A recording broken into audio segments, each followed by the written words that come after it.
તો કેમ છો બધા? મજામાં ને? તમારા બધાનું સ્ટડી ટેલર ધ હાર્દિકમાં ખૂબ જ સ્વાગત છે. આજે આપણે 20 જૂન 2020ના રોજનું ધ હિન્દુ ન્યૂઝપેપરનું ગુજરાતીમાં એનાલિસિસ જોઈશું. So I am the Hardik Parmar and latest start our journey towards the success. આજનો આપણો સૌથી પહેલો આર્ટિકલ જે છે એ સાઉથ કોરિયા, નોર્થ કોરિયા અને અમેરિકાના વિશે વાત કરે છે. કોરિયન પેનન્સુલા, બરાબર? કોરિયન પેનન્સુલા. પેનન્સુલાનો મતલબ તમને ખબર હોવી જોઈએ. પેનન્સુલાનો મતલબ થાય દ્વીપકલ્પ. દ્વીપકલ્પ એટલે શું? તો દ્વીપકલ્પ એટલે કે એવી જગ્યા કે જેની 3 બાજુ પાણી હોય અને એક બાજુ જમીન હોય, બરાબર? તો એને પેનિન્સુલા કહેવાય છે. આપણે ભૂતકાળમાં પણ ઘણી બધી વાર ચર્ચા કરી ચૂક્યા છીએ. ક્રાઇસિસ ચાલી રહી છે ત્યાં કોની વચ્ચે? એક તો નોર્થ કોરિયા અને સાઉથ કોરિયા વચ્ચે, અને એની અંદર અમેરિકા જે છે એ ઇન્ટરવીન કરી રહ્યું છે, બરાબર? એની અંદર કંઈક દખલગીરી કરી રહ્યું છે. નોર્થ કોરિયા અને સાઉથ કોરિયા વચ્ચે ઘણા લાંબા સમયથી યુદ્ધ ચાલતું હતું, બરાબર? બંનેની વચ્ચે ડીમિલિટરીઝ ઝોન આવેલો છે, બરાબર? ડીમિલિટરીઝ ઝોન ક્યાં આવેલો છે? નોર્થ કોરિયા અને સાઉથ કોરિયા, એટલે કે ઉત્તર કોરિયા અને દક્ષિણ કોરિયા વચ્ચે આવેલો છે. નોર્થ કોરિયાની વાત કરીએ તો નોર્થ કોરિયા જે છે એ એક રીતે આપ ખુદ શાહી છે. શું છે? આપ ખુદ શાહી. તેની અંદર કોણ છે? કિમ જોંગ ઉન. એ એમને જે મજા આવે એવી જ રીતે વર્તે છે અને એવી જ રીતે બધું કાર્ય કરે છે, બરાબર? ચાઇના કરતાં પણ ખરાબ પરિસ્થિતિ છે ત્યાંના લોકોની. ત્યાંના જો નોર્થ કોરિયાના જે શાસક જે છે કિમ જોંગ ઉન, એ જેવું કહે એવું જ તે લોકોએ કરવાનું. જો એ એવું કહી દે કે બધા વ્યક્તિઓએ ટકો કરાવી નાખવાનો, વાળ નહીં રાખવાનો, તો બધાએ એવું કરવું પડે, બરાબર? મતલબ કે ઘણા બધા સ્ટ્રિક્ટ રૂલ છે ત્યાં. અમુક તો એવા પણ રૂલ છે કે કોઈ એક વ્યક્તિ ગુનો કરે, બરાબર, તો એની 3 પેઢી સુધી એમને સજા આપવામાં આવે છે, બરાબર? તો આવી રીતે ઘણા બધા સ્ટ્રિક્ટ રૂલ છે. પરંતુ પહેલાં આપણે આ જે છે એને આપણે મેપની અંદર જોઈ લઈએ. તો આ ભારત છે, બરાબર? અહીંયા ઇન્ડિયા, અને આ સાઉથ કોરિયા અને આ નોર્થ કોરિયા. અહીંયા જોઈ શકો છો આની સરહદ જે છે નોર્થ કોરિયાની સરહદ એ અહીંયા ચાઇના સાથે પણ ટચ કરે છે, બરાબર? નોર્થ કોરિયા એક રીતે આપ ખુદ શાહી છે, એટલે કે ત્યાંનો શાસક જે છે એ પોતાના કિમ જોંગ ઉન એ પોતાના મનનું ધારેલું જ તે કરે છે. થોડા સમય પહેલાં ડેમોક્રેસી ઇન્ડેક્સ આવેલો હતો, બરાબર? Democracy index. તો ડેમોક્રેસી ઇન્ડેક્સની અંદર એટલે કે લોકશાહી ઇન્ડેક્સની અંદર સૌથી લાસ્ટ લેવલે છેલ્લા નંબરે જો કોઈ દેશ હતો તો તે નોર્થ કોરિયા હતો, બરાબર? કારણ કે ત્યાં કોઈ પણ પ્રકારની લોકશાહી છે નહીં, લોકોનું કોઈ પણ પ્રકારનું શાસન છે જ નહીં. તો આ તમને ખબર હોવી જોઈએ.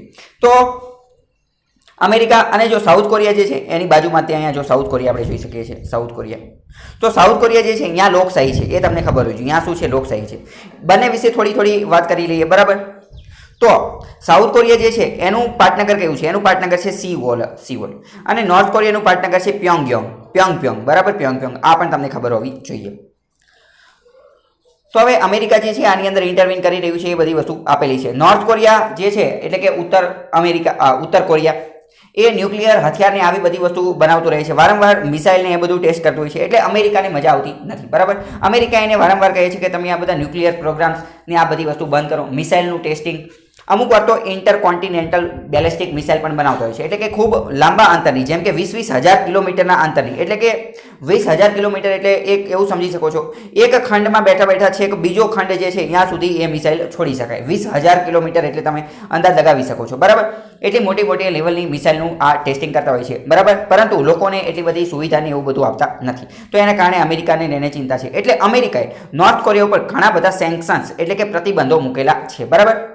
અને એના કારણે એમનું અર્થતંત્ર પણ વ્યવસ્થિત ચાલતું નથી. તો નોર્થ કોરિયા અને અમેરિકા વચ્ચે વારંવાર વાતચીત થતી હોય છે. અમેરિકા નોર્થ કોરિયાને એવું કહે છે કે તમે આ બધી મિસાઇલને, ન્યુક્લિયર ટેસ્ટને આ બધું બંધ કરી દો. તો નોર્થ કોરિયા એમ કહે છે કે તમે અમારી ઉપરના પ્રતિબંધો જે છે એ દૂર કરો. પરંતુ બંને વચ્ચે વ્યવસ્થિત રીતે વાતચીત થાય છે, પરંતુ કોઈ નિષ્કર્ષ એનો નીકળતો નથી. કેમ? કારણ કે અત્યાર સુધી 2 વખત બંને વચ્ચે મિટિંગ થઈ છે, બરાબર?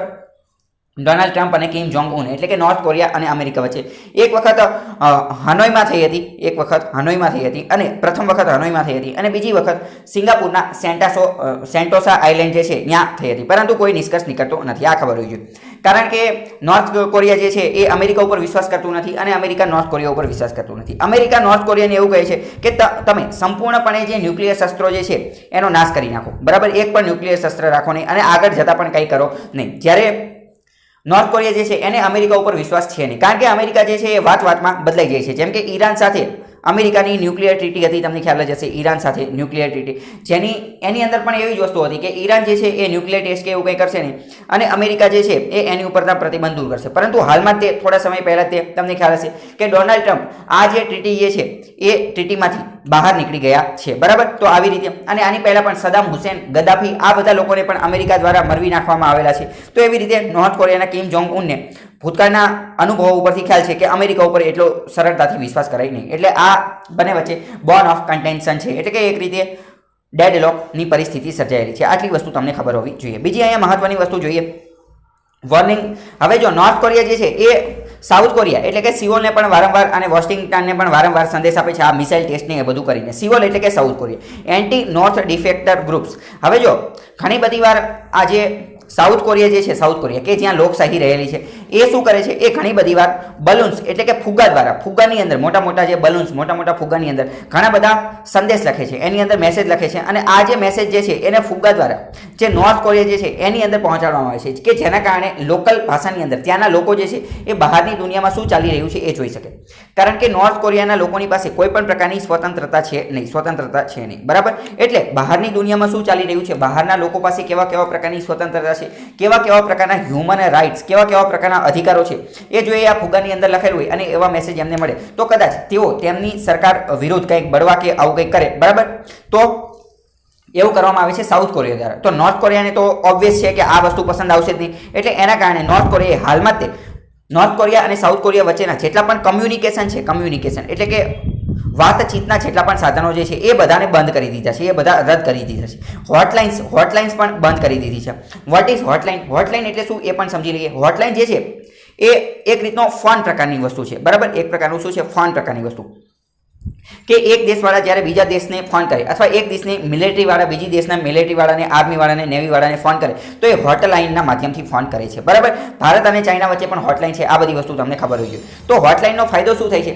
હોટલાઇનનો ફાયદો એવો થાય કે ફોર એક્ઝામ્પલ માની લો કે અહીંયા આ નોર્થ કોરિયા છે અને અહીંયા સાઉથ કોરિયા છે, બરાબર. તો હવે આવી રીતે માની લો કે સાઉથ કોરિયાના જે સૈનિકો જે છે એ અહીંયા સુધી પહોંચી ગયા. હવે સાઉથ કોરિયાના સૈનિકો જે છે એ અહીંયા કોઈ સરહદ કે એનું કંઈક મરમ્મત એટલે કે સમારકામ કરવા ગયેલા હોય, અથવા અહીંયા એક્સરસાઇઝ કરવા માટે ગયેલા હોય, અથવા કોઈ બીજા કાર્ય માટે થયેલો હોય, યુદ્ધના કારણથી ન ગયેલા હોય, બરાબર, યુદ્ધ માટે ન ગયા. પરંતુ નોર્થ કોરિયાને કેમ ખબર પડે કે યુદ્ધ માટે નથી આવેલા? એમને તો સામેથી બંદૂક લઈને આવતા જ હોય તો એમને તો એમ જ લાગે કે યુદ્ધ માટે આવેલા છે, બરાબર. એટલે એના માટે હોટલાઇન રાખેલી હોય છે. એટલે હોટલાઇન દ્વારા શું થાય કે સાઉથ કોરિયાના લોકો, સૈનિકો જ્યારે અહીંયા જવાનું હોય તો એની પહેલાં હોટલાઇનથી ફોન કરી અને કહી દે કે અમે આ કાર્ય માટે, કે અહીંયા આ તાર તૂટી ગયો છે, અથવા એક્સરસાઇઝ માટે, અથવા આ વસ્તુ માટે, રિપેરિંગ કામ કરવા માટે અમે આવીએ છીએ, બરાબર. એટલે આને યુદ્ધ સમજતા નહીં, તો એને હોટલાઇન કહેવાય. ફોન કરીને જણાવવાનું હોય. આ તમને ખબર હોય છે. US president Donald Trump and north Korean leader Kim Jong Un met in Singapore to discuss denuclearisation little has been achieved, બરાબર. એ હું તમને પહેલા જ કહી ચૂક્યો છું. આજે કોરિયન વોર એટલે કે સાઉથ કોરિયા અને નોર્થ કોરિયા વચ્ચે 1950ની આજુબાજુથી આ યુદ્ધ ચાલે છે, એ પણ તમને ખબર હોય છે. Kim had in principle agreed to denuclearisation. આ બધી વસ્તુ હું તમને પહેલા જ સમજાવી ચૂક્યો છું કે બંનેની શું ઓફર છે, બરાબર. આટલી વસ્તુ ખબર હોવી જોઈએ. બીજી કંઈ વધારે ડિટેલમાં જાણવાની જરૂર છે નહીં, બરાબર. બીજો મહત્વનો આર્ટિકલ જોઈએ તો બીજો એક મહત્વનો આર્ટિકલ છે કે વિદ્યાબેન શાહ નામના એક વ્યક્તિ છે, વિદ્યાબેન શાહ નામના એક લેડીઝ, તેમનું હાલમાં પાસીસ આવે એટલે કે મૃત્યુ થઈ ગયું છે, બરાબર. અહીંયા એમનો તમે ફોટો પણ જોઈ શકો છો. તો તમને પ્રશ્ન થાય આપણે શા માટે સ્ટડી કરીએ છીએ? તો મહત્વનું એટલા માટે છે કારણ કે તેઓ પદ્મશ્રી એવોર્ડી છે, એટલે કે પદ્મશ્રી વિનર છે. ભારતની અંદર 4 સર્વોચ્ચ એવોર્ડ છે. પહેલા તો આ તમને ખબર હોવી જોઈએ, 4 સર્વોચ્ચ એવોર્ડ ભારત સરકાર દ્વારા આપવામાં આવતા 4 સર્વોચ્ચ એવોર્ડ છે, બરાબર. કયા? સૌથી પહેલા નંબરે સૌથી સર્વોચ્ચ એવોર્ડ છે ભારત રત્ન. કયો છે? ભારત રત્ન. બીજા નંબરનો છે પદ્મશ્રી, બરાબર. બીજા નંબરનો છે પદ્મવિભૂષણ. પછી છે પદ્મભૂષણ અને પછી છે પદ્મશ્રી. આ પહેલા નંબરે, બરાબર. ભારત રત્ન, પદ્મવિભૂષણ, પદ્મભૂષણ અને પદ્મશ્રી, બરાબર. કદાચ આને સર્વોચ્ચતાના આધારે ક્રમમાં ગોઠવવાનું પણ આવી શકે છે. સૌથી વધારે કોણ? ભારત રત્ન. પછી અક્ષર ઓછા થતા જાય છે, એવી રીતે નાનું થતી જાય છે, એવી રીતે યાદ રાખી શકો, બરાબર. તો કે પદ્મવિભૂષણમાં સૌથી વધારે અક્ષર છે, પછી પદ્મભૂષણમાં થોડા ઓછા અક્ષર છે, અને પદ્મશ્રીમાં એની કરતાં પણ ઓછા અક્ષર છે. એવી રીતે યાદ રાખી શકો છો સર્વોચ્ચતાના આધારે ભારત સરકાર દ્વારા આપવામાં આવ્યું છે. હવે જો અહીંયા હું તમને એક બીજો પોલિટીનો ટોપિક પણ અતિ મહત્વનો ટોપિક સમજાવું છું, જે ઘણા બધા ક્લાસીસવાળા સ્કીપ કરી દેતા હોય છે. કયો? તમને ખ્યાલ હશે કે ભારતીય બંધારણની અંદર 18 નંબરની કલમ આપેલી છે, આર્ટિકલ 18. એની અંદર શું આપેલું છે? એબોલિશન ઓફ ટાઇટલ્સ, કે જેને ગુજરાતી કહેવાય ખિતાબ નાબૂદી. એની અંદર એવું કહેવામાં આવેલું છે કે હવેથી ભારત હવે આઝાદ થઈ ગયું છે, તો હવે કોઈને પણ કોઈ પણ પ્રકારના ખિતાબ આપી શકાશે નહીં. તો કેવા પ્રકારના ખિતાબ? હવે જો આઝાદી પહેલા 1947 પહેલા શું થતું હતું કે ઘણા બધા રાજા મહારાજા, રાય બહાદુર, આવા અલગ અલગ ટાઇટલ્સ આપવામાં આવતા હતા, બરાબર. જેમ કે તમને પણ ખ્યાલ હશે કે ગાંધીજીને બાપુનું ટાઇટલ મળેલું હતું, મહાત્માનું ટાઇટલ મળેલું હતું. ગાંધીજીએ હવે મોહનલાલ પંડ્યા જે હતા આપણા ગુજરાતના, એને ડુંગળી ચોરનું ટાઇટલ આપી દીધું હતું. મતલબ કે પહેલા કેવું હતું કે સારા સારા લોકોને જે મજા આવે, મોઢામાં જે સારું લાગે એવું ટાઇટલ આપી દેતા હતા, એવું નામ આપી દેતા હતા, બરાબર. ખાસ કરીને તો ગાંધીજી અને સુભાષચંદ્ર બોઝને આ બધા અલગ અલગ, સુભાષચંદ્ર બોઝને નેતાજીનું ટાઇટલ મળેલું હતું, બરાબર. તો આવી રીતે અલગ અલગ ટાઇટલ્સ મળેલા હતા. પરંતુ તમને ખ્યાલ જ હશે કે પછી 1947માં ભારત આઝાદ થઈ ગયું, 1950માં ભારતનું બંધારણ તૈયાર થઈ ગયું, અને ભારતના બંધારણની અંદર ભાગ 3 પાર્ટ 3 ની અંદર ફંડામેન્ટલ રાઇટ્સ એટલે કે મૂળભૂત અધિકાર આવેલા છે, જેની અંદર આપણને સમાનતાનો અધિકાર મળેલો છે. કયો? સમાનતાનો અધિકાર. તો હવે સમાનતાનો અધિકાર શું કહે છે? એ તો એવું કહે છે કે દરેક નાગરિક સમાન છે. પરંતુ જો આવી રીતે કોઈ વ્યક્તિને ટાઇટલ્સ એટલે કે ખિતાબ આપી દેવામાં આવે તો સમાન રહેતા નથી ને. ફોર એક્ઝામ્પલ માની લો કે એન્થની નામનો કોઈ વ્યક્તિ છે, બરાબર, એન્થની. હવે આને કોઈ રાજાનું ટાઇટલ આપી દીધું અને બીજો કોઈ મિડલ ક્લાસનો વ્યક્તિ છે, બરાબર, બીજો કોઈ બી નામનો મિડલ ક્લાસનો વ્યક્તિ છે, આને કોઈ પણ પ્રકારનું ટાઇટલ નથી, તો આ એન્થનીને રાજાનું ટાઇટલ આપી દીધું અથવા રાય બહાદુરનું એવું કોઈ ટાઇટલ આપી દીધું, બરાબર. તો આ બંને વચ્ચે તો સમાનતા જળવાતી નથી. એટલે ભારતના જે બંધારણવિદો હતા, બરાબર, બંધારણ સભાના જે લોકો હતા, એ તો મેં તમને પહેલા જ કીધું કે તેઓ ફ્યુચરિસ્ટિક એટલે કે ભવિષ્ય દ્રષ્ટા હતા. એટલે એમને 18 નંબરની કલમની અંદર શું કરી દીધું? ખિતાબ નાબૂદી, એટલે કે હવેથી કોઈ પણ વ્યક્તિને આવો કોઈ ખિતાબ આપી શકાશે નહીં, બરાબર, કે જેના કારણે સમાનતા જોખમાય. તો હવે તમને પ્રશ્ન થવો જોઈએ, તો પછી આ ભારત રત્ન, પદ્મભૂષણ, પદ્મવિભૂષણ અને પદ્મશ્રી એવોર્ડ આપવામાં આવે છે, શું એના કારણે સમાનતાના અધિકારનો અથવા તો આર્ટિકલ 18 18 નંબરની કલમ ખિતાબ નાબૂદીનું ઉલ્લંઘન થતું નથી, બરાબર? તો આ પણ એક પ્રશ્ન છે. તો આ પ્રશ્નનો જવાબ પણ સુપ્રીમ કોર્ટે આપેલો છે, બરાબર. તો આ જવાબ તમારે યાદ રાખવાનો છે, મેન્સની અંદર પૂછાઈ જાય, અથવા તમારે કોઈને જવાબ કહેવો હોય તો તમે કહી શકો છો. કારણ કે મોટે ભાગે તો ક્લાસીસની અંદર ડાયરેક્ટ એવું કહી દેતા હોય છે કે 18 નંબરની કલમ ખિતાબ નાબૂદી, બસ આટલું યાદ રાખી લેજો, પરીક્ષામાં પૂછાય તો ટીક કરજો. પરંતુ એની કરતાં પણ ઘણી બધી વસ્તુ વિશાળ છે જે આપણે જાણવી જરૂરી હોય છે. એ જવાબ હું તમને કહું છું. તો સુપ્રીમ કોર્ટે પોતાના એક ચુકાદાની અંદર કીધું હતું કે ભારત રત્ન, પદ્મશ્રી આ બધા એવોર્ડ જે છે એ આર્ટિકલ 18 નંબરની કલમનું ઉલ્લંઘન નથી. કેમ?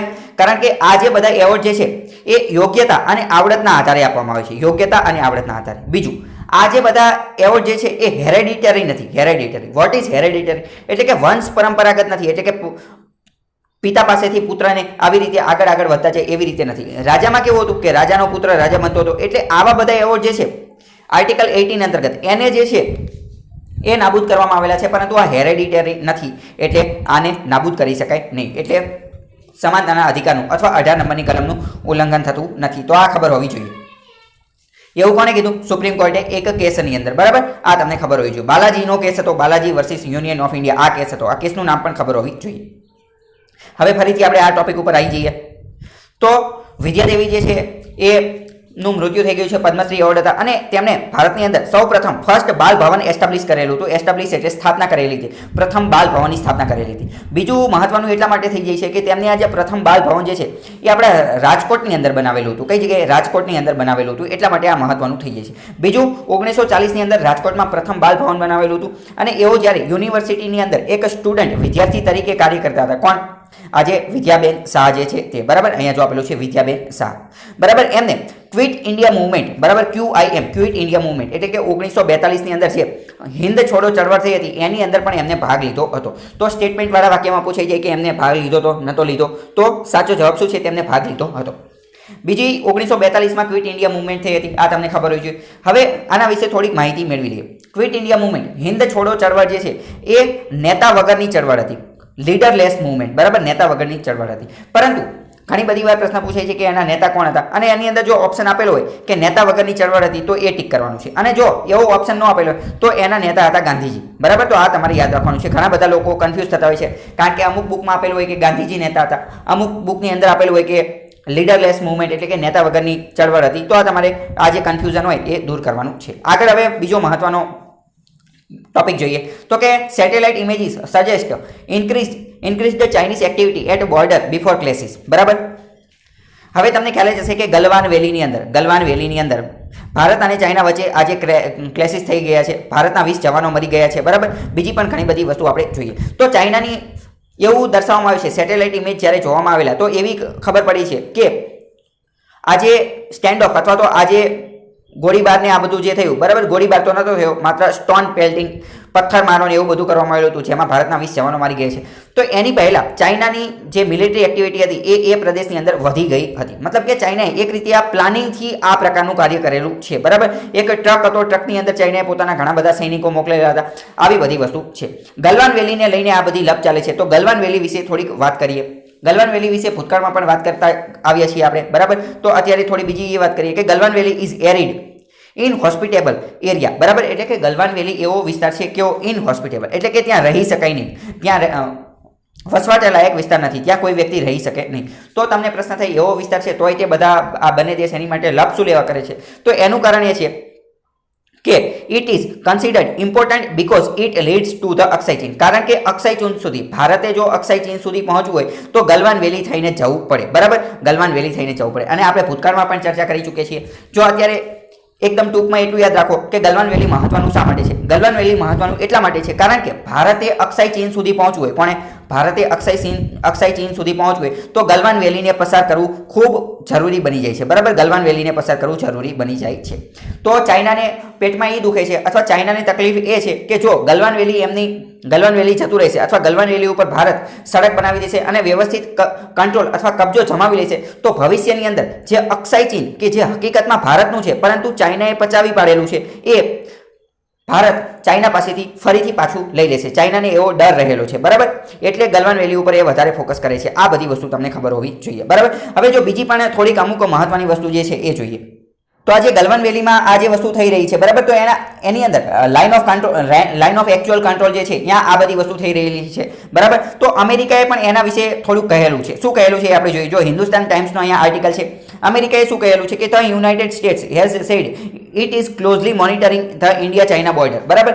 કે અમેરિકા જે છે એ એના મિલિટરી સેટેલાઇટ દ્વારા ભારત અને ચાઇનાની બોર્ડરને ક્લોઝલી મોનિટર કરે છે, એટલે કે એનું ધ્યાન રાખે છે. તો તમને પ્રશ્ન થાય કે અમેરિકા એવું તો કઈ રીતે કરી શકે અથવા એવું કઈ રીતે કરે છે? તો એવું એટલા માટે કરે છે કારણ કે અમેરિકા પાસે આખા વિશ્વની અંદર સૌથી વધુ શક્તિશાળી, સ્ટ્રોંગ, પાવરફુલ મિલિટરી સેટેલાઇટ છે. સેટેલાઇટ કે જે આકાશની અંદર મૂકેલા હોય એ સેટેલાઇટની મદદથી ક્લોઝલી મોનિટર કરે છે, બરાબર. અમેરિકાના ઘણા બધા સારા એવા મિલિટરી સેટેલાઇટ છે. યુએસએ ન્યૂઝ જે છે એની મીડિયા દ્વારા પણ આ પ્રકારનો રિપોર્ટ આપવામાં આવેલો છે.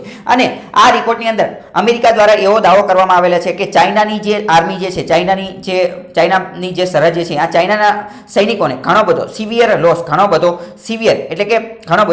ઘણું બધું નુકસાન થયેલું છે. અને એવું કહેવામાં આવે છે કે ચાઇનાની પણ 35 જેટલી ટ્રુપ્સ, 35 જેટલી ટુકડી જે છે એમને નુકસાન થયેલું છે અને 35 જેટલા સૈનિકોનું મૃત્યુ થયેલું છે, બરાબર. એવું કહેવામાં આવે છે. અને ચાઇનાના જે કમાન્ડિંગ ઓફિસર જે છે એમનું પણ મૃત્યુ થયેલું છે એવું કહેવાનું આવે છે. જેની બદલે ચાઇનાનું જે એક માઉથપીસ જે છે એટલે કે ચાઇનાનું પોતાનું ન્યૂઝપેપર ગ્લોબલ ટાઈમ્સ એ એવું કહે છે કે ના એવું કંઈ થયેલું નથી. અને તમને ખ્યાલ જ છે કે ભારત અથવા વિશ્વના અન્ય દેશોની જેમ ચાઇનાની અંદર લોકશાહી કે એવી કોઈ વસ્તુ નથી. મતલબ કે ત્યાં કણે બધું સ્પષ્ટપણે ચોખ્ખું સાચી વસ્તુ કહેવામાં આવતી નથી. ચાઇના આવી બધી વસ્તુ છુપાવવામાં માહિર છે. ભારતે કેમ ડાયરેક્ટ કહી દીધું કે આપણા 20 જવાનો શહીદ થઈ ગયા છે અથવા વીર ગતિને પ્રાપ્ત કરેલા છે, પરંતુ ચાઇના આવી બધી વસ્તુ કહેતું નથી. પરંતુ અમેરિકા એવું કહે છે કે મિલિટરી સેટેલાઇટ ઉપરથી જોતા એવું લાગે છે કે ચાઇનાને પણ ઘણો બધો લોસ થયેલો છે, 35 જેટલા સૈનિકો મરેલા છે. આ બધી વસ્તુ તમને ખબર હોવી જોઈએ, બરાબર. અને આના કારણે હવે અમેરિકાએ શું કરેલું છે એ પણ આપણે જોઈએ, બરાબર. તો અમેરિકાના જો આ પ્રકારના સેટેલાઇટ અવકાશની અંદર ફરતા હોય છે એની મદદથી અમેરિકા જે છે એ મિલિટરી સેટેલાઇટની મદદથી આખા વિશ્વનું અવલોકન કરે છે. આ તમને ખબર હોવી જોઈએ. હવે એના કારણે જો અમેરિકા જે છે એને એક મહત્વની વસ્તુ કરેલી છે, યલો સી. ચાઇનાની આસપાસમાં જે યલો સી જે છે, બરાબર. તો જો અહીંયા તમે જોઈ શકો છો આ યલો સી છે, આ ચાઇનાની આજુબાજુમાં આ યલો સી, બરાબર.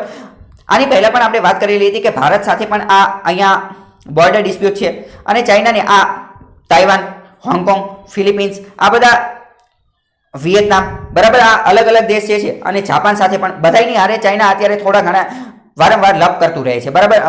જે જાપાનની જે માછીમારની બોટ હતી એની ઉપર એટેક કરી દીધો હતો, વિયેતનામની બોટ ઉપર એટેક કરી દીધો હતો, ફિલિપાઇન્સ, આવી રીતે ચાઇનાને બધે લપ ચાલુ છે, બરાબર, યલો સીની આજુબાજુ. એટલે અમેરિકાએ શું કરેલું છે? અમેરિકાએ 3 પોતાના એરક્રાફ્ટ કેરિયર જે છે, 3 એરક્રાફ્ટ કેરિયર એને યલો સીની આજુબાજુ મૂકી દીધા છે.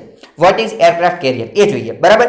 તો હવે જો એટલે કે નેવીની પણ ઘણી બધી વસ્તુ મૂકી દીધેલી છે. તો એરક્રાફ્ટ કેરિયર અને ઘણી બધી નેવી અહીંયા ઉતારી દીધી છે, જે તમે અહીંયા ફોટાની અંદર જોઈ શકો છો, બરાબર. અમેરિકા મોટે ગમે અહીંયા લપ કે એવું કંઈક કરવાનું હોય, બરાબર, તો હંમેશા તે પોતાની નેવી જે છે એને પહેલાં ઉતારે છે, બરાબર. આ પ્રકારની નેવી ઉતારેલી છે. હવે એરક્રાફ્ટ કેરિયર શું છે એ આપણે સમજીએ.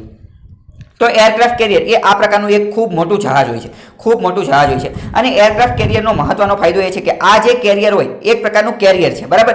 આની મદદથી આ જે જહાજ એની મદદથી એની ઉપરથી વિમાન પણ ઉડાડી શકાય છે. એની મદદથી શું આની ઉપર વિમાન ઉડાડી શકાય છે, બરાબર. હવે જો તમને ખ્યાલ હશે કે કોઈ પણ વિમાને પહેલાં ઉડવું હોય, બરાબર, તો એને પહેલાં લોંગ રન લેવો પડે. પહેલાં તો એને જમીનની ઉપર થોડુંક ચાલવું પડે અથવા દોડવું પડે, બરાબર, અને પછી ઉડી જાય. કંઈ ડાયરેક્ટ ઉડવા ન માંડે, પહેલાં આમ થોડુંક આવી રીતે ચાલે અને પછી આવી રીતે ઉડે, બરાબર. તો એની માટે જો એને સમુદ્ર ઉપરથી ઉડાડવું હોય, બરાબર, તો એની માટે શેની જરૂર પડે? આ એરક્રાફ્ટ કેરિયરની. એરક્રાફ્ટ કેરિયર એને એક પ્રકારનું એવી સુવિધા આપે કે આની ઉપર વિમાન મૂકી દે અને વિમાન જે છે અહીંયા પહેલાં થોડોક લોંગ રન લે અને પછી ઉડી શકે, બરાબર. તો એવા 3 એરક્રાફ્ટ કેરિયર યલો સીની અંદર અમેરિકાએ ડેપ્લોય કરી દીધા છે. તો આ પણ એક રીતે ચાઇનાને સંદેશ આપે છે અને એવું પણ કહે છે કે 35 જેટલા સૈનિકો મરેલા છે. એરફોર્સ પણ મતલબ કે નેવી તો ડેપ્લોય કરી દીધી છે, એરફોર્સને પણ આવી રીતે ડેપ્લોય કરી દેશે. એરફોર્સ ફ્રિગેટનો પણ ઉપયોગ કરશે. ફ્રિગેટ એટલે કે યુદ્ધ જહાજ, પેટ્રોલિંગ શિપ્સ, પેટ્રોલિંગ એટલે કે ધ્યાન રાખવા માટેના શિપ્સ એ પણ બધા મૂકેલા છે. અને મતલબ કે જે જિનપિંગ જે છે એને અત્યારે એવું તે કહેવામાં આવેલું છે, એવો સંદેશ આપવામાં આવે છે કે જિનપિંગ જે ચાઇનાના જે છે એમને અત્યારે જે પોલિસી અપનાવેલી છે, કઈ પોલિસી અપનાવેલી છે કે એમને ત્યાંના લોકોનું ધ્યાન ભટકાવવા માટે એગ્રેસિવ પોલિસી અપનાવી રહ્યા છે. એગ્રેસિવ પોલિસી એટલે કે આજુબાજુના જે દેશો જે છે એમની સાથે કોન્ફ્લિક્ટ કરી રહ્યા છે, બરાબર. નાના દેશો, જાપાન ને ભારત ને આ બધા દેશો જે છે ત્યાં સરહદની બાબતે લડી રહ્યા છે, બરાબર. તો આ જે પોલિસી જિનપિંગે અપનાવેલી છે એ કદાચ એમની ઉપર જ ભારે પડી શકે એમ છે, બરાબર. ત્યાંના લોકોનું ધ્યાન ભટકાવો, કારણ કે COVID-19 ને વ્યવસ્થિત રીતે ટેકલ કરી શકેલા નથી, બરાબર. આ રીતે એમની ઉપર પ્રશ્નો ન ઉઠે એની માટે બીજા દેશો ઉપર રિવેન્જને આવું બધું લેવાની કોશિશ કરે છે. એટલે જો ચાઇના કદાચ આનો બદલો લેવાની કોશિશ કરશે, કારણ કે એમના પણ 35 જણા મરેલા છે, એવું કહેતા નથી એવો, પરંતુ એવું લાગે છે સેટેલાઇટ ઇમેજથી જોતા. તો એ એમની માટે તે ખરાબ થશે એવું કહેવામાં આવે છે. જો ન્યુયોર્ક ટાઈમ્સનો આર્ટિકલ પણ તમે અહીંયા જોઈ શકો છો કે worst clash in decades on dispute India border kills 20 Indian troops, બરાબર. આ બધી વસ્તુ તમને ખબર હોવી જોઈએ. ધ ગાર્ડિયનનો આર્ટિકલ પણ અહીંયા તમે જોઈ શકો છો. એટલે કે ઇન્ટરનેશનલ મીડિયા આને ઘણું બધું બતાવી રહી છે. તો આ બધી વસ્તુ તમને ખબર હોવી જોઈએ, બરાબર. હવે આપણે આગળ જોઈએ. ગલવાન વેલી વિશે આપણે જોઈ લીધું છે, બરાબર. હવે જો અહીંયા રશિયા પણ ભારત અને ચાઇના વચ્ચે સમાધાન કરવાની કોશિશ કરી રહ્યું છે. રશિયા પણ ભારત અને ચાઇના વચ્ચે સમાધાન કરવાની કોશિશ, પરંતુ રશિયા એટલું બધું સ્ટ્રોંગ, મજબૂતપણે ભારતનો પક્ષ લઈ શકે એવી પરિસ્થિતિમાં નથી. કેમ? કારણ કે રશિયા જે છે એ પણ તમને ખબર હશે કે એનું અર્થતંત્ર, એની ઇકોનોમી પણ થોડી ઘણી પડી ભાંગી છે. એટલે એના કારણે ચાઇના જે છે એ એને ઇકોનોમિકલી ખૂબ જ વધારે મદદ કરે છે. એટલે ચાઇના, રશિયા જે છે એ ખુલીને ભારતનો સાથ આપી શકતું નથી. એટલે ધીમે ધીમે ભારત અને ચાઇના વચ્ચે સમાધાન થઈ જાય એવું એ ઈચ્છે છે. કારણ કે રશિયા માટે ભારત અને ચાઇના બંને મહત્વના છે, બંને મિત્ર રૂપે મહત્વના છે. એ એક પણ સાથે સંબંધ બગાડી શકે નહીં. તો આ તમને ખબર હોવી જોઈએ. તો બીજી આની માટે મહત્વની વસ્તુ છે, જો બીજી પણ એક મહત્વની વસ્તુ કહી દઉં તો અત્યારે ભારતનો સાથ કોણ કોણ આપે છે? આજે સ્ટેન્ડ ઓફ મિલિટરી, આજે સરહદ બાબતે જે છે, બરાબર. તો એક તો અમેરિકા એ ભારતનો સાથ આપે છે. બીજો એક મહત્વનો દેશ છે કે જે ભારતનો સાથ આપે છે અને એ છે તાઇવાન, બરાબર. તમને ખ્યાલ જ હશે કે તાઇવાનને અને ચાઇનાને વારંવાર લપ થતી હોય છે. આ બંને પાડોશી રાજ્યો પણ છે. તાઇવાનને એક સ્વતંત્ર દેશ તરીકેનો પણ દરજ્જો મળેલો નથી. ચાઇનાનું એવું કહેવાનું થાય છે કે તાઇવાન એમનું જ છે. WHO ની મિટિંગ હતી એમાં પણ તાઇવાને એવું કીધું હતું કે અમને એક દેશ તરીકે પાર્ટિસિપેટ કરવા દો, પરંતુ ત્યારે પણ ભારતે એનો સાથ આપેલો નહોતો. પરંતુ તાઇવાન અત્યારે આગળ વધી અને ભારતનો સપોર્ટ કરી રહ્યું છે. તો આ તમને ખબર હોય છે. હવે ભારત અને રશિયાની વાત છે તો અહીંયા જોઈ લઈએ કે SCO વિશે તમને ખબર હોય છે, શાંઘાઈ કોઓપરેશન ઓર્ગેનાઇઝેશન. શું? Shanghai Cooperation Organisation. પહેલો પ્રશ્ન, SCO શાંઘાઈ કોઓપરેશન ઓર્ગેનાઇઝેશન, આનું હેડક્વાર્ટર ક્યાં છે? તો કે શાંઘાઈમાં જોઈને, પરંતુ શાંઘાઈમાં છે નહીં, બરાબર. શાંઘાઈ આપેલું છે પરંતુ શાંઘાઈમાં છે નહીં. એનું હેડક્વાર્ટર છે બેઇજિંગમાં. ક્યાં? બેઇજિંગની અંદર. આની અંદર કોણ કોણ સભ્ય છે? જેટલા પણ સભ્ય છે, પરંતુ એની અંદર મહત્વના સભ્ય કોણ કોણ છે એ જોઈએ. એક તો ભારત, એક તો ચાઇના, એક તો રશિયા અને એક તો પાકિસ્તાન, બરાબર. ચારેય સારા દેશ જે છે એ આના સભ્ય છે. આ તમને ખબર હોવી જોઈએ. આ એક પ્રકારનું મિલિટરી ઓર્ગેનાઇઝેશન છે. કેવું? Military organisation. મિલિટરીની વારંવાર યુદ્ધ અભ્યાસ પણ થતા હોય છે, બરાબર. એટલે કે આર્મીના બધા સૈનિકો આવે અને એવો બધા યુદ્ધ અભ્યાસ પણ કરતા હોય છે. આની પહેલાં એક યુદ્ધ અભ્યાસ થયો હતો કે જેની અંદર ભારત, ચાઇના, રશિયા અને પાકિસ્તાન ચારેયની આર્મીએ ભાગ લીધો હતો અને ચારેય એક સાથે યુદ્ધ અભ્યાસ કરેલો હતો. આ તમને ખબર હોવી જોઈએ. અને બીજું એક ભારત, રશિયા અને ચાઇના ત્રણેય છે એવું એક બીજું ગ્રુપ છે બ્રિક્સ, બરાબર. બ્રિક્સની અંદર કોણ કોણ છે? બ્રાઝિલ, રશિયા, ઇન્ડિયા, ચાઇના અને સાઉથ આફ્રિકા. આ તમને ખબર હોવી જોઈએ. બરાબર. બીજો મહત્વનો પોઈન્ટ જે છે ન્યૂઝ એ જોઈએ તો સુપ્રીમ કોર્ટ દ્વારા રિફ્યુઝ એટલે કે ના પાડી દેવામાં આવી છે કે સેન્ટ્રલ વિસ્ટા પ્રોજેક્ટ તમને ખ્યાલ હશે કે પાર્લામેન્ટ હાઉસ આપણું જે સંસદ ભવન જે છે એને રીડેવલપમેન્ટ કરવાનું હતું, એને વ્યવસ્થિત રીતે બનાવવાનું હતું. 20,000 કરોડ રૂપિયાનો રીડેવલપમેન્ટ માટેનો પ્રોજેક્ટ હતો. તો સુપ્રીમ કોર્ટે કહી દીધું છે કે અત્યારે હવે આ બંધ કરી દેવો, રિફ્યુઝ કરી દીધું છે, ના પાડી દીધી છે. બરાબર. સુપ્રીમ કોર્ટ ભારતીય બંધારણની અંદર 124 નંબરની કલમમાં છે, આ ખબર હોવી જોઈએ. અને બીજું કે સેન્ટ્રલ વિસ્ટા પ્રોજેક્ટ કયો છે એ તમને ખબર હોવી જોઈએ. બરાબર. રાષ્ટ્રપતિ ભવનથી ઇન્ડિયા ગેટ સુધીનું જે વિસ્તાર જે છે એને ડેવલપ કરવાનો છે અને નવું સંસદ ભવન બનાવવાનું છે. એક રીતે નવું નથી બનાવવાનું, જે જૂનું જે છે એને તે રીડિઝાઇન કરવાનું છે, રીડેવલપ કરવાનું છે, આ ખબર હોવી જોઈએ. બરાબર. અહીંયા એક સોલિસિટર જનરલ વિશે પણ વાત કરવામાં આવી. તો ભારતના સોલિસિટર જનરલ છે તુષાર મહેતા. બરાબર. 1-2 પરીક્ષામાં પ્રશ્ન પૂછાઈ ગયો છે. તુષાર મહેતા ભારતના સોલિસિટર જનરલ. બીજો મહત્વનું ન્યૂઝ જે છે એ છે કે ભારતે જે છે એ virtual meeting, online meeting attend કરી છે. કોની? FATFની. FATF શું છે એ જોઈ લે. Financial action task force. આ શું છે એ જોઈએ. તો પહેલાં તો આનું હેડક્વાર્ટર ક્યાં છે? તો આને તમે એવી રીતે યાદ રાખી શકો છો, હેડક્વાર્ટર આગળ પણ F છે અને લાસ્ટમાં પણ F છે. તો આનું હેડક્વાર્ટર ફ્રાન્સમાં છે. આગળ પણ F અને લાસ્ટમાં પણ F. તો ક્યાં છે? ફ્રાન્સમાં. ફ્રાન્સમાં કઈ જગ્યાએ? તો ફ્રાન્સની અંદર પેરિસમાં. ફ્રાન્સના પેરિસમાં આનું હેડક્વાર્ટર છે. કોનું? FATF, financial action task force. બરાબર. કોના દ્વારા બનાવવામાં આવેલું છે? G7 ગ્રુપ્સ દ્વારા બનાવવામાં આવેલું છે. કોના દ્વારા? G7 ગ્રુપ્સ દ્વારા. આનું મુખ્ય કાર્ય શું છે? બરાબર. આનું મુખ્ય કાર્ય શું છે? તો આનું મુખ્ય કાર્ય છે કોમ્બેટિંગ મની લોન્ડરિંગ, એટલે કે મની લોન્ડરિંગનો કોમ્બેટ કરવાનો, મની લોન્ડરિંગનો સામનો કરવાનો. બરાબર. અને ફાઇનાન્સિંગ ટેરરિઝમ, એટલે કે આતંકવાદને સમર્થન આપવા માટે જે પૈસા આપવામાં આવતા હોય, આતંકવાદને સમર્થન આપવા માટે જે પૈસા આપવા હોય એને અટકાવવાનું. હવે પહેલો પ્રશ્ન થાય, what is money laundering? Money laundering એટલે કે ઇલીગલ રીતે, ખરાબ રીતે, ખોટી રીતે જે કાળું નાણું છે, બરાબર, એટલે કે જે બ્લેક મની છે એને વ્હાઇટમાં કન્વર્ટ કરવું, જે ખોટી રીતે બ્લેક મનીને વ્હાઇટમાં કન્વર્ટ કરવું. જ્યારે FATFની સ્થાપના થઈ ત્યારે તેનું એકમાત્ર કાર્ય હતું મની લોન્ડરિંગ. બરાબર. એટલે કે મની લોન્ડરિંગ અટકાવવું. પરંતુ પછી આગળ જતાં એમને ખબર પડી કે દર વખતે એવું જ નથી થતું કે કાળું નાણું જે છે એ સફેદમાં પરિવર્તિત થઈ જાય છે, પરંતુ અમુક વાર બ્લેક મનીનો ઉપયોગ ટેરરિસ્ટ ફાઇનાન્સમાં પણ કરવામાં આવે છે, આતંકવાદને સમર્થન આપવામાં પણ કરવામાં આવે છે. એટલે પછી બીજું એ પણ તેને ઉમેરી દીધું કે ફાઇનાન્સિંગ ઓફ ટેરરિઝમ, આતંકવાદને સમર્થન આપવા માટે જે પૈસા વપરાતા હોય એની ઉપર પણ નિગરાની રાખશે. અને તમને ખ્યાલ હશે કે FATF જે છે financial action task force G7 દ્વારા બનાવવામાં આવ્યું છે, એણે પાકિસ્તાનને ગ્રે લિસ્ટની અંદર રાખેલું છે. બરાબર. ગ્રે લિસ્ટ એ સારી વસ્તુ કહેવાય નહીં. બ્લેક લિસ્ટ જે છે એ એકદમ નીચામાં નીચું લેવલ છે.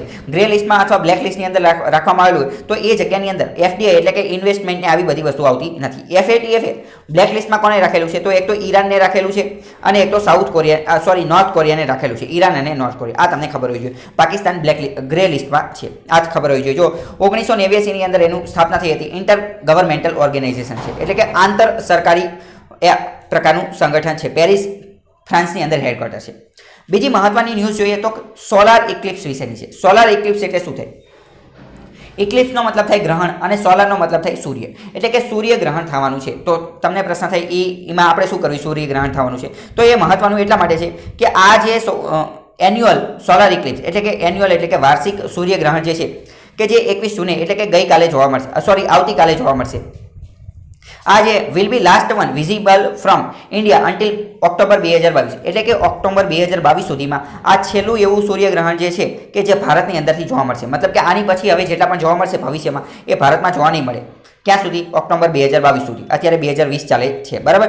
The annual eclipse of the sun is a special case of total solar eclipse in which moon does not cover the sun. બરાબર. થોડીક મહત્વની વસ્તુ જે છે એ વાત કરીએ. અહીંયા એક શબ્દ આપેલો છે સેલેસ્ટિયલ બોડીઝ. સેલેસ્ટિયલનો મતલબ શું થાય? સેલેસ્ટિયલનો મતલબ થાય અવકાશી પદાર્થો. બરાબર. અવકાશી પદાર્થો. આ વખતનું જે આ સૂર્યગ્રહણ જે છે એ રેર છે. રેર એટલે કે ભાગ્યે જ જોવા મળતું. બરાબર. ફાસ્ટેસ્ટ કેમ રેર છે? કારણ કે અત્યારે આ જે પરિસ્થિતિ જે છે એની અંદર ચંદ્ર જે છે એ પૃથ્વીથી ખૂબ જ દૂર હશે. બરાબર. ફાસ્ટેસ્ટ એટલે કે સૌથી વધુ દૂર હશે.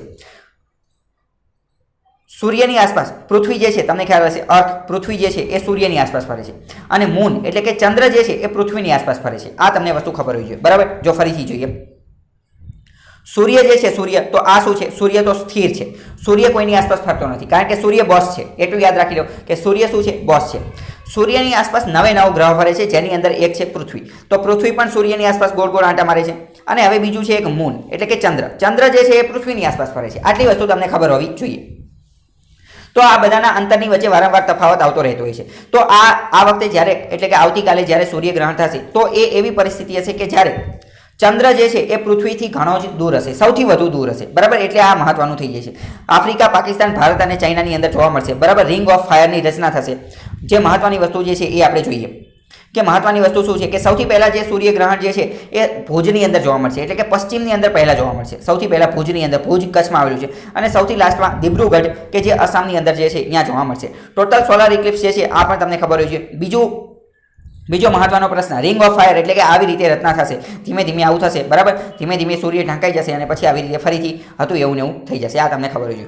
સૂર્યગ્રહણ કેવી રીતે થાય છે? મોસ્ટ ટાઈમ બરાબર, કારણ કે ઘણી બધી વાર પ્રશ્ન પૂછાઈ ગયો છે. જો અહીંયા જોઈએ ફરીથી.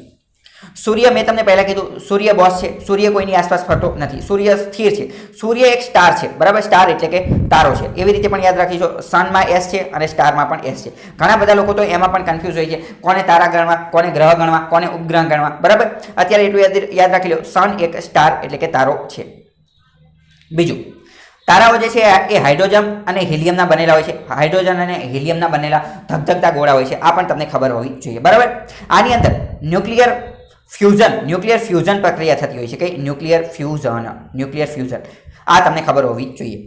એવો પ્રશ્ન પૂછાય કે કઈ પ્રક્રિયા થતી હોય છે? Nuclear fusion. બે પ્રકારની પ્રક્રિયા હોય, એક તો ન્યુક્લિયર ફ્યુઝન અને બીજી આવે ન્યુક્લિયર ફિઝન. ન્યુક્લિયર ફ્યુઝન જે પ્રક્રિયા જે છે આ અતિ મહત્વની છે. આ ખૂબ જ ડેન્જર પ્રક્રિયા છે. આની અંદર ઘણી બધી ઉર્જા બને છે, બરાબર. ઘણી બધી ઉર્જા બને છે. કોની અંદર? ન્યુક્લિયર ફ્યુઝનની અંદર, જે સૂર્યની અંદર થાય છે. અને આપણે એટલે કે માનવી જે પૃથ્વી ઉપર જે ન્યુક્લિયર પ્લાન્ટ ચલાવતો હોય એની અંદર ન્યુક્લિયર ફિઝન પ્રક્રિયા થતી હોય છે. કઈ? ન્યુક્લિયર ફિઝન. અને ન્યુક્લિયર ફિઝન પ્રક્રિયા જે થતી હોય એ કંટ્રોલ કરેલી હોય, બરાબર. કંટ્રોલ્ડ ન્યુક્લિયર ફ્યુઝન, બરાબર. કંટ્રોલમાં રાખેલી હોય એવી. તો સૂર્યમાં કઈ? Nuclear fusion. આ ખબર હોવી જોઈએ.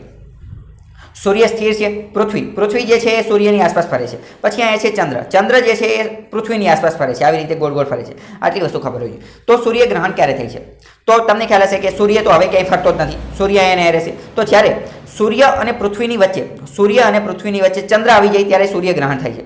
હવે ઘણા બધા લોકો જે છે એ ગોખી નાખતા હોય છે કે સૂર્યગ્રહણ કઈ રીતે થાય, ચંદ્રગ્રહણ કેવી રીતે થાય, પરંતુ એમાં ગોખવાની કાંઈ જરૂર જ નથી. કેમ? કારણ કે આપણે જોઈએ આપણે અહીંયા પૃથ્વી ઉપર અહીંયા રહીએ છીએ, બરાબર. કઈ જગ્યાએ? અહીંયા સૂર્ય છે. સૂર્ય ક્યારેય હલતો નથી, એ તો અહીંયા સ્થિર રહે છે, અને આ પૃથ્વી જે છે એ ગોળ ગોળ ફરે છે. આટલી વસ્તુ તમને ખબર. આપણે અહીંયા છીએ. તો હવે સૂર્યગ્રહણની અંદર શું થાય? તો તમને ખ્યાલ જ હશે, સૂર્યગ્રહણની અંદર શું થાય? તો સૂર્ય દેખાતો બંધ થઈ જાય. થોડી વાર માટે સૂર્ય દેખાતો બંધ થઈ જાય, અંધારું થઈ જાય. તો સૂર્ય દેખાતો બંધ ક્યારે થાય? આ પૃથ્વી અને સૂર્યની વચ્ચે કંઈક આવી જાય. આપણે અહીંયા બેઠેલા છીએ, બરાબર. આપણે અહીંથી આ સૂર્ય જોઈ છે, તો એ વચ્ચે કંઈક આવી જાય ત્યારે તો સૂર્ય દેખાતો બંધ થઈ જાય. તો વચ્ચે કોણ આવી જાય છે? વચ્ચે ચંદ્ર આવી જાય છે, બરાબર. વચ્ચે ચંદ્ર આવી જાય છે. તો કોની વચ્ચે? પૃથ્વી અને સૂર્યની વચ્ચે ચંદ્ર આવે એટલે ચંદ્રગ્રહણ થઈ જાય. તો બીજો પ્રશ્ન થાય, ચંદ્રગ્રહણ ક્યારે થાય? તો એમાં પણ પરિસ્થિતિ તો આવી જ રહેશે, બરાબર. પૃથ્વી, બરાબર, આવી રીતે. તો ત્યારે પણ ચંદ્રગ્રહણ થતું હોય છે. જનરલી ચંદ્રગ્રહણ ને બધું પૂનમના એ બધા દિવસે થતું હોય છે. આ બધી વસ્તુ તમને ખબર હોવી જોઈએ. સૂર્યગ્રહણ કઈ રીતે થાય છે? તો કે સૂર્ય અને પૃથ્વીની વચ્ચે ચંદ્ર આવે છે. આ યાદ રાખવાનું છે. બીજો મહત્વનો ન્યૂઝ જોઈએ, IAEA international atomic energy agency. આ જે છે ઓસ્ટ્રિયા વિયેનામાં એનું હેડક્વાર્ટર છે. આપણે બહુ પહેલાં વાત કરી ચૂક્યા હતા કે ઈરાનની અંદર જે બે સાઇટ છે ન્યુક્લિયર સંબંધિત, ત્યાં એનો એક્સેસ આપવાની ઈરાને ના પાડેલી હતી. તો એના કારણે આ બધી લપ ચાલુ છે, બરાબર. ન્યુક્લિયર વોચડોગ છે. એવો પ્રશ્ન પૂછાઈ જાય કે યુનાઇટેડ નેશન્સની ન્યુક્લિયર વોચડોગ શું છે? વોચડોગનો મતલબ થાય ધ્યાન રાખવાવાળી, બરાબર. તો ન્યુક્લિયરની વોચડોગ કઈ છે? યુનાઇટેડ નેશન્સની એ IAEA international atomic energy agency, બરાબર. ઓસ્ટ્રિયા વિયેનામાં એનું હેડક્વાર્ટર છે. આ બધી તમને ખબર હોવી જોઈએ. હવે બીજો મહત્વનો ન્યૂઝ જોઈએ તો આજના દિવસની છેલ્લી ખબર જે છે એ કઈ છે? તો કે કિલાડી એક્સકેવેશન. કિલાડી, સૌથી પહેલાં તો ડાયરેક્ટ પ્રશ્ન પૂછાઈ જાય કે કિલાડી એક્સકેવેશન ક્યાં આવેલું છે? તો કિલાડી એક્સકેવેશન એટલે કે ખોદકામ કરવું. કિલાડી નામની જગ્યાએ ખોદકામ કરવામાં આવ્યું છે, જે તમિલનાડુની અંદર છે. અને અહીંયા ઘણા લાંબા સમયથી ખોદકામ ચાલુ છે. અને અહીંયા બાળકનું ચાઇલ્ડ એટલે કે બાળકનું સ્કેલટોન મળેલું છે. સ્કેલટોન એટલે કે કંકાલ, એટલે કે હાડપિંજર મળેલું છે. શું? કંકાલ. કોનું? બાળકનું. આ તમને ખબર હોય છે. ડાયરેક્ટ પ્રશ્ન પૂછે છે કે બાળકનું કંકાલ દક્ષિણ ભારતમાં ક્યાંથી મળેલું છે? તો કિલાડીમાંથી, તમિલનાડુની અંદરથી. એન્શિયન્ટ એટલે ખૂબ જ પ્રાચીન. એન્શિયન્ટનો મતલબ શું થાય? પ્રાચીન થાય. સ્કેલટોન એટલે કંકાલ. આ બધી વસ્તુ તમને ખબર હોય છે. અને આની ઉંમર તપાસવા માટે, એની ઉંમર કેટલી છે અથવા કેટલું જૂનું છે, કેટલા વર્ષ પહેલાંનું છે, એની માટે કાર્બન ડેટિંગ પદ્ધતિનો ઉપયોગ કરવામાં આવશે. કાર્બન ડેટિંગ માટે C14 કાર્બન 14નો ઉપયોગ કરવામાં આવે છે. આ બધી વસ્તુ તમને ખબર હોય છે. અને અહીંયા ગોલ્ડ કોઈન, સોનાના સિક્કાઓ પણ મળેલા છે, બરાબર. કિલાડી તમિલનાડુમાં છે એટલું યાદ રાખજો. તો આજ માટે આટલું રહેવા દઈએ, પરંતુ આ પ્રશ્નના જવાબ તમારે કમેન્ટ બોક્સમાં લખવાના છે. પહેલો પ્રશ્ન છે FATFનું હેડક્વાર્ટર ક્યાં છે? બીજો, સોલાર ઇક્લિપ્સ સૂર્યગ્રહણ કઈ રીતે થાય છે? એટલે કે સૂર્ય, પૃથ્વી અને ચંદ્રની પરિસ્થિતિ કઈ કઈ હોય છે? કોણ કોની વચ્ચે આવે છે? પ્રથમ બાલ ભવન રાજકોટની અંદર કોના દ્વારા સ્થાપવામાં આવેલું હતું કે જેમનું હાલમાં મૃત્યુ થયું છે અને પદ્મશ્રી એવોર્ડ વિજેતા પણ છે? કિલાડી એક્સકેવેશન સાઇટ કઈ જગ્યાએ આવેલી છે, કયા રાજ્યમાં? અને સુપ્રીમ કોર્ટની બંધારણની અંદર કઈ કલમમાં ઉલ્લેખ કરવામાં આવેલો છે? આ પ્રશ્નના જવાબ કમેન્ટ બોક્સની અંદર લખજો. બરાબર, તો આજ માટે આટલું રહેવા દઈએ. બાકી કાલે મુલાકાત થશે. ત્યાં સુધી જોડાયેલા રહો સ્ટડી ટેલર થ હાર્દિક સાથે. અને ક્યાં આવેલા? હજી પૂરું નથી થયું, બાકી છે. માત્ર લેવાની જ, મેળવવાની જ ગણતરી ના રાખો, કંઈક આપવાની પણ ભાવના રાખો. સૌથી પહેલાં ચેનલને સબસ્ક્રાઈબ કરો, વિડીયો ગમ્યો હોય તો લાઈક કરો, અને ના ગમ્યો હોય તો અહીં સુધી જોઈ નાખ્યો મતલબ તો ગમ્યો જ હશે ને. અને આ જ્ઞાનને માત્ર તમારા સુધી જ રાખીને સેલ્ફિશ એટલે કે સ્વાર્થી ના બનો, પરંતુ તમારા મિત્રો સાથે પણ શેર કરીને આ એજ્યુકેશનલ રિવોલ્યુશનનો એક ભાગ બનો. So I the Hardik Parmar signing off and see you in the next video. Till then, goodbye and take care.